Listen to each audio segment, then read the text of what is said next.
si Annalyn? Tigas talaga ng ulo mo, no? No, wala kang pakialam sa ibang tao. Tito Michael! Gusto mo ba ng gulo? Wala akong ginagawang masama. Ano wala? May payakap-yakap ka pa eh. Tito, ako po yung yumakap kay Doc. Yun na nga eh. Alam mo na dapat ang kailangan mong gawin. Di mo naman siya kaano-ano eh. You should be professional with your work. Bakit pa hirap na hirap ko sundin yun? Tito, tama na. Tara na po.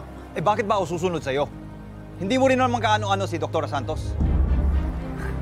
Paulit-ulit lang. Ako nga nag-alaga sa kanya mula bata pa siya. Bakit ikaw ba? Ano ba ang bag mo? Tito Michael, tara na. Ano nga ba? Tara na po. Oo nga pala. Teka lang. Naalala ko.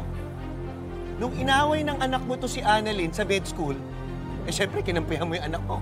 Tito, tama na po. Tara na. Nung tumuntong dito si Annalyn sa ospital, pinaginitan mo, di ba? Pinagdudahan mo. Sabi mo, bida-bida. Tito Michael, tara na po. Tama na yan. Tara na. Alam mo ikaw, wala kang pinagkaiba doon sa totoong tatay ni Annalyn. Wala kang kwenta. Tito! Doc! Ano ba? Tama na! Ikaw ba yabang? Tito, tama na Tigas po! ang ulo mo eh. Dr. Santos! Kala mo urungan kita, ha? Tito Michael, ano ba?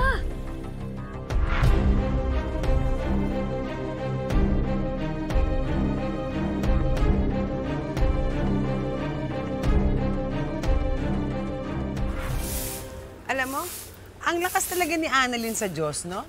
Nung isang araw lang nagdasal, aba, ngayon, okay na agad. Okay na kayo ni Tiang Susan, di ba? Alam mo, in fairness ha, nagbago na talaga si Tiang Susan. Talaga palang nagbabago ang tao, no? Ikaw kaya, Cromwell, kailan magbabago yung face mo? Nakakatawa ba yun? Alam mo, ngayon ako naniniwala itong kagwapuhan ko, isang sumpato eh. Sobra ka naman. Alam ko na. Alam ko na kung bakit gusto mo magbago tong face ko. Siguro pagod na pagod ka ng tumitig, ano? Bago ka matulog. Wow. Tsaka ito, naniniwala ako na hindi lahat ng tao nagbabago. Ay, ito. Bakit si Dr. Tanyag? Hoy, don't say bad words. Ikaw ang ganda-ganda ng kwentuhan kung ano-ano sinasabi mo. Hindi, ini-example ko lang. Ha? Tignan mo, Lynette, ha? Nagpakita. Nagpa-cute. Sabi niya, wala siyang sabit. Pero may sabit pala. O anong ending niyo? Wala nangyari sa inyo. Nga.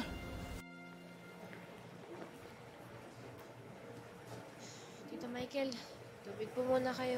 Salamat. Nahiwa mo to. Kaya ako bumalik eh.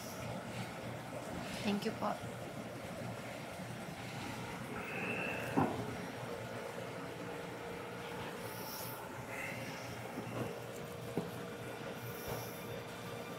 Nak, pasensya ka na.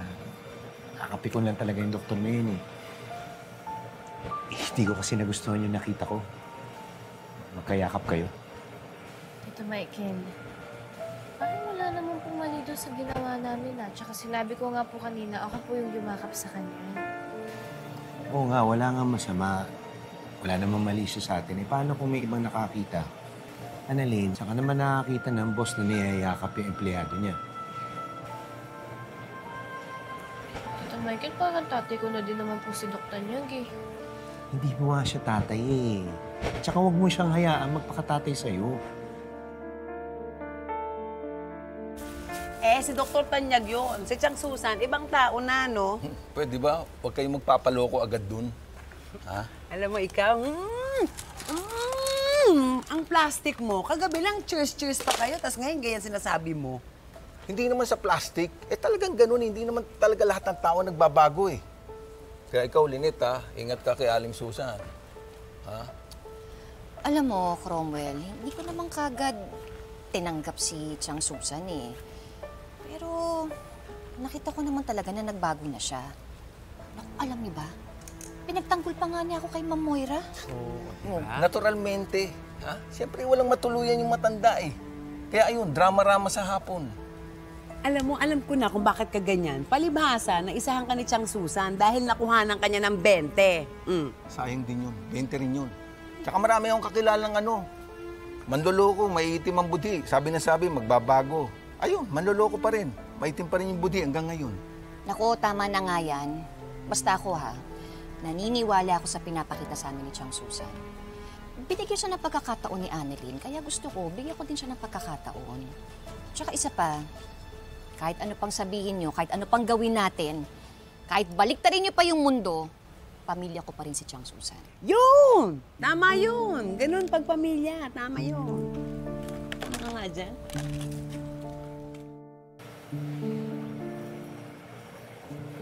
Bakit po ba? Masama po ba yun? Ang komportable ko po kasi sa kanya eh. Parang tayong dalawa lang po. Parang ang tagal-tagal ko na po kasi siyang kakilala eh. Alam mo, anak, naiintindihan kita. Alam ko may father issues ka. Pero kailangan mo maging professional kasi sa mga kasama mo. Kailangan mo magkaroon ng boundary sa kanila. Paano na lang kung nakita kayo ni Zoe? Di ba sinabi mo nga na nainis siya nung makikipag-dinner ka sa tatay niya? Iwasan na natin to, di ba? Alam mo anak, ikaw lang naman iniisip ko eh. Gusto ko matapos mo yung residency mo na walang gulo. Gusto ko rin matupad mo yung pangarap mo na alam ko naman pinaghirapan yun ng nanay niyo eh. Ito lang kasi na dumating si Dr. Tanyag. He's just complicating things. Alam mo, kahit hindi mo ko totoong tatay, kahit hindi mo ko kadugo, gagawin ko lahat para masiguro na hindi masisira ang mga plano mo. Ilang beses ko na kasi kinausap yung Dr. Tanyag na yan eh. Ang kulit eh, ayaw makinig. Gagawin niya kung anong gusto niyang gawin. Thank you po, Tita Michael ah. Pero pwede po ba akong mag-request po sa'yo? Oo naman. Ano yun? Tito Michael, baka pwede naman po huwag niyo na pong awayin si Dr. Nyag. Sa totoo lang po, nakaka-stress na po talaga kayong dalawa. Actually, daig niyo pa nga po kami ni Zoe mag-away eh. Nakakapagtaka nga po kasi mabait ka naman. Tapos mabait naman po si Dr. Nyag. Pwede niyo naman po maayusin na nag-uusap lang po kayo. Hindi po yung unahin niyo po yung init na ulo ninyo. Ang hirap po kaya. Eh, pareho po kayong importante sa akin.